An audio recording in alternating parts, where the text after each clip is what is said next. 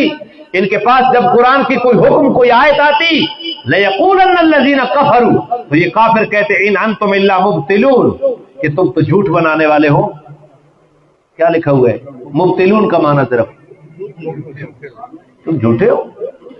تم آج بھی کئی لوگ ایسے ہیں، ان کو قرآن کا حکم پڑھ کے سناؤ تو وہ کہتے ہیں کہ جناب یہ اس زمانے کی بات ہے، آج کے زمانے کے اوپر فٹ نہیں ہوتی. تم کس زمانے میں چل رہے ہو؟ حالانکہ قرآن تو قیامت تک کے لیے ہے، قیامت تک کے لیے رہنمائی دیتا ہے، قیامت تک کے لیے قرآن اصول فراہم کرتا ہے. تو اللہ نے شکوہ کیا کہ ہم نے لوگوں کے لیے اس قرآن میں ہر قسم کے عمدہ مضامین، ہر قسم کی مثالیں بیان کی، لیکن جب ان کافر لوگوں کے پاس ہماری آیات اور ہمارے احکام آتے تھے تو سنانے والوں کو کہتے کہ تم جھوٹے ہو. تم ابھی مسجد سے عید ہوئی، آپ نے فیس بک کے اندر کلمہ پڑھنے والے کتنے دیکھے جو مسجد کی خوشی کے اوپر، مسجد کی شہادت کے اوپر خوشی بنا رہے. انداز اپنا ہے. کبھی کہتے یہ غیر قانونی تھی. کوئی دلیل نہیں ہے تمہارے پاس غیر قانونی ہونے کی. یہ مسجد 1927 میں بنی. کب؟ پاکستان کب بنا جی؟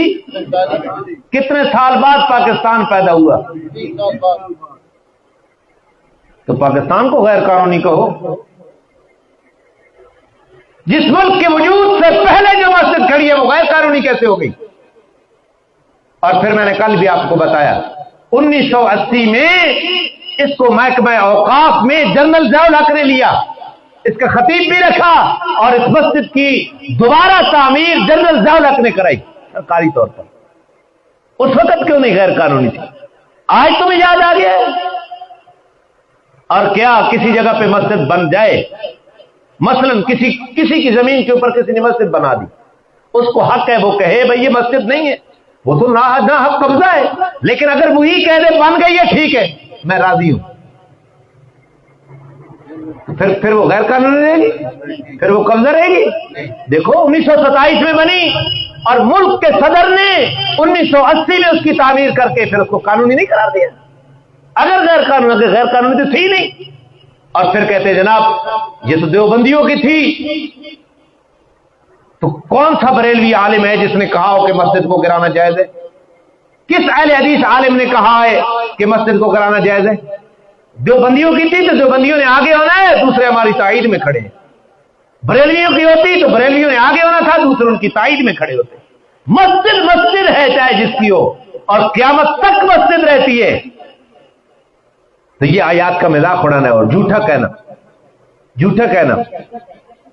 مساجد شعائر اللہ ہے، اللہ تعالیٰ میں سمجھنے کی توفیق عطا فرمائے. کذالک یطبع اللہ علی قلوب الذین لا یعلمون. یہ کذالک کا جو کاف ہے تعلیلیہ ہے. اسی وجہ سے میں معنی کر رہا ہوں، پتہ نہیں ادھر کیا لکھا ہوا ہے، اسی طرح میں معنی نہیں کر رہا. اسی وجہ سے ہم نے قرآن میں پچھلی آیت کو سمجھو ہر طرح کے مضامین کو، مثالوں کو بیان کیا، لیکن جب یہ احکامات یہ آیات ان کے پاس آتی ہیں تو جن کے مزاج میں کفر ہے وہ آیات سنانے والوں کو جھوٹا کہتے ہیں. آیات سنانے والوں کو ان کے مزاج میں ضد ہے، انا ہے، تکبر ہے.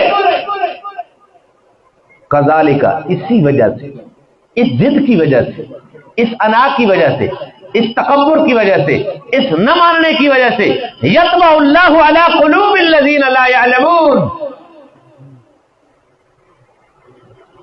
جو سمجھ سے کام نہیں لیتے ہم ان کے دلوں کے اوپر، اللہ ان کے دلوں کے اوپر مہر لگا دیتے. اللہ ان کے دلوں کے اوپر بھائی نبی پاک ہاتھ جوڑ کے صحابہ کے بارے میں کہہ رہے ہیں کہ اللہ فی اصحابی لا تتخذوهم من بعدی غرضا فمن احبهم فبحبی احبهم ومن ابغضهم فببغضی ابغضهم ومن عاداهم فقد عادانی ومن عادانی فقد عاد اللہ ومن عاد اللہ فیوشک ان یاخذه. لیکن یہ پھر بھی صحابہ کو نہیں بخشتا، یہ پھر بھی صحابہ کو نہیں بخشتا۔ قرآن کہہ رہا ہے رضی اللہ عنہم ورضوا عنہ، قرآن کہہ رہا ہے وعد اللہ الحسنی، تمام صحابہ کے ساتھ اللہ کا جنت کا وعدہ ہے، لیکن یہ پھر بھی صحابہ کی غلطیاں گنوا رہا ہے۔ اللہ فرما رہے ہیں اسی وجہ سے جب آیات سنائی جاتی ہیں، جب احادیث سنائی جاتی ہے، یہ تب بھی نہیں مانتا، تو پھر نتیجہ کیا ہوتا ہے؟ کذالک یطبع اللہ علی قلوب الذین لا یعلمون، جو سمجھنے کی کوشش نہیں کرتے، ضد پہ اڑے رہتے ہیں، اپنی انا کا مسئلہ بنا لیتے ہیں، تو اللہ بھی ایسے لوگوں کے دلوں کے اوپر مہر لگا دیتا ہے کہ اب تم سے حق سمجھنے کی ہم نے صلاحیت ہی ختم کر دی، گدھا بنا دیتا ہے اللہ۔ شکل کا انسان ہے لیکن خصلت کا وہ گدھا ہوتا ہے۔ سمجھیے بات، یہ کہہ رہا ہے قرآن فصبر، ہاں فصبر کا معنی کر لو، میرا پیغمبر گھبرانا نہیں ہے، صبر کرو۔ آپ نے کیا کرنا ہے؟ یہ جو بک بک کر رہے ہیں نا مسجد کے خلاف فیس بک کے اوپر، آپ کی پوسٹ نہیں رکنی چاہیے، فصبر، صبر کرو، ان وعد اللہ حق، اللہ کا وعدہ کہ غالب اسلام نے آنا ہے، اللہ کا وعدہ حضرت عیسیٰ آئیں گے، دجال بھی آئے گا، عیسیٰ دجال کو قطع کر گئے، امام مہدی بھی آئیں گے، حضرت عیسیٰ اور امام مہدی کی حکومت ہوگی 40 سال تک، کوئی کچا پکا گھر، پوری دنیا ایک ملک ہوگی، کوئی کچا یا پکا گھر ایسا نہیں بچے گا جہاں اسلام کا پرچم لہرا رہا، کوئی پاکستان افغانستان کی تخصیص نہیں رہے گی، آنے والا ہے۔ لیکن کیا ہم نے عیسیٰ کے انتظار کرنا ہے کہ عیسیٰ آئیں گے تو مسجد بنائیں گے؟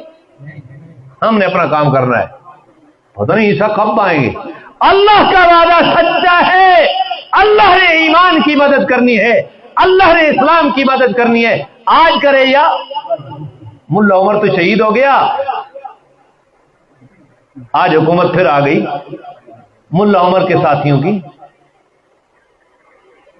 بات نہیں سمجھ، لہذا کوئی دین کے اوپر تان و تشریح کر رہا ہے، دین سنانے والے کو ملا کہہ رہا ہے، دین سنانے والے کو دقیانوس کہہ رہا ہے، اس کو جھوٹا کہہ رہا ہے، اس کو تنگ نظر کر رہا ہے، میرا پیغمبر سنایا پیغمبر کو جا رہا ہے، خطاب مجھے کیا جا رہا ہے، فصبر، آپ صبر کریں، ان وعد اللہ ہے، اللہ کا وعدہ سچا ہے، اللہ کا وعدہ ولا یستخفنک الذین لا یوقنون، ولا یستخفنک الذین لا یوقنون، میرا پیغمبر صبر اس طرح کرنا ہے، اپنے موقف پر ڈٹ کے اس طرح کرنا ہے کہ جو یقین نہیں رکھتے وہ آپ کو ہلکا نہ سمجھنے لگ جائیں، آپ کو کمزور نہ سمجھنے لگ جائیں کہ ایک پوسٹ آ گئی اور یہ پوسٹ کرنا بند کر دیں گے، ایک تحریر تمہاری آ گئی دین کے خلاف تو ہم دب جائیں گے، نہیں، ہم 4 اور کریں گے، ہم 4، ہمیں تم ڈراؤ گے تو مولانا عبدالغفور حیدری نے کہا کہ شہادت کے لیے تیار ہو کہ تم نے جمعہ وہیں پڑھنا ہے،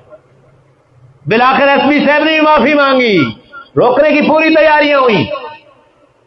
یہ تو ایک مثال دی ہے میں نے آپ کو، حالات حاضرہ کے تحت قرآن تو ایک ضابطہ بیان کر رہا ہے کہ دین دشمن ہمیشہ ہوں گے، دینداروں ان کے تان و تشریح کی فکر نہیں کرنا، اپنا کام صبر کا دامن تھامتے ہوئے اپنا کام جاری رکھنا ہے، ان وعد اللہ حق، اللہ کا وعدہ سچا ہے، جی کے بھی تم کامیاب ہوگے، مر کے بھی تم کامیاب ہو، اللہ کا وعدہ۔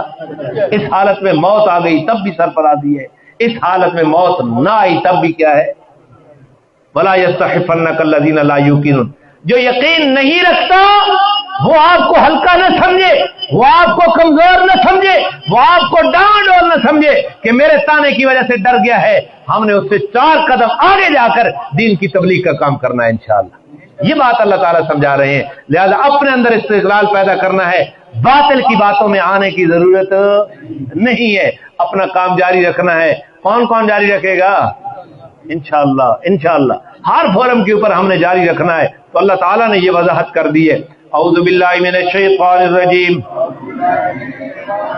بسم اللہ الرحمن الرحیم، اللہ الذی خلقکم من ضعف ثم جعل من بعد ضعف قوة ثم جعل من بعد قوة ضعفا وشيبة يخلق ما يشاء وهو العليم القدير ويوم تقوم الساعة يقسم المجرمون ما لبثوا غير الساعة كذلك كانوا يؤفكون وقال الذين أوتوا العلم والإيمان لقد لبثتم في كتاب الله إلى يوم البعث فهذا يوم البعث ولكنكم كنتم لا تعلمون فيومئذ لا ينفع الذين ظلموا معذرتهم ولا هم يستعتبون ولقد ضربنا للناس في هذا القرآن من كل مثل ولئن جئتهم بآية ليقولن الذين كفروا إن أنتم إلا مبطلون كذلك يطبع الله على قلوب الذين لا يعلمون فاصبر إن وعد الله حق ولا يستخفنك الذين